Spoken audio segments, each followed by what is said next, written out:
আসসালামু আলাইকুম, তোমরা সবাই কেমন আছো? আশা করি ভালো আছো। আল্লাহর রহমতে আমরাও ভালো আছি। তো আজকে আমরা ইয়াজলুতে আসছি। এই যে দেখো সমুদ্রের পাড়ে, এই যে দেখো কত মানুষ এখানে রেস্ট করতেছে। তো ওই যে সমুদ্র, তো ওখানে আমরা যাচ্ছি এখন। তো বাচ্চারা ওই যে খেলতেছে, ওই যে মানহা মুস্তাকিম ওখানে উঠে গেছে। হ্যাঁ, মানে কি গান বলতেছো তুমি? মানে কি গান বলে এখানে এসে?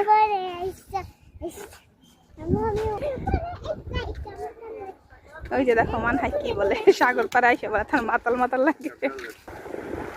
ওই যে দেখো মানহা মুস্তাকিম কেমন করতেছে। আর এই যে এখানে লোকগুলো দেখো কত সুন্দর। ওই যে দেখো দেখো ওরা ভাই বোন কি করতেছে। হ্যাঁ, এখানে খেলতেছে। আর এই যে ওরা বুট চালাচ্ছে। অনেক সুন্দর এই মাঠটা দেখো। এই যে দেখো এক